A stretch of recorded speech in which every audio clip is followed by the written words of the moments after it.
Yun. Ayan na, na-play na. Ingay mo Sa Cavite. Pulis at misis na nagnakaw ng 8 patrol bike ng Quezon City Police District, Timbuk.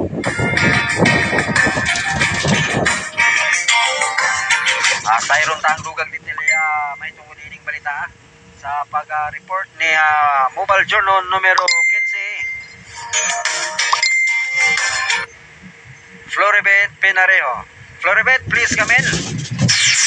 sa buong mundo. Misis na nagnakaw ng ulong patrol bike ng QCPD Timbog. Nanakip na ang mga tauhan ng Quezon City Police District o QCPD ang suspendadong pulis at misis nito sa umano'y nagnakaw ng 8 mountain bike na inisyo ng QC LGU bilang patrol bike sa ikinasang operasyon sa San Juan City, Kamakalawa. Kinumpirma ni QCPD Director PB Jean Rodrigo Balanan ang pagkakaaresto sa pulis na isang police corporal na dating nakatalaga sa QCPD Tactical Motorized Unit.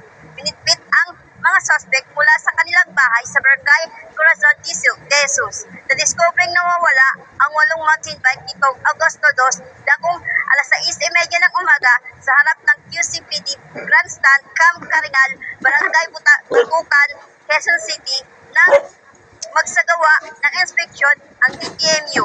Nagulat na lamang ang mga pulis na nanakaw ang patrol bike na makita sa marketplace na binitbit na binebenta na ang mga mountain bikes ng 3,000 pesos bawat isa.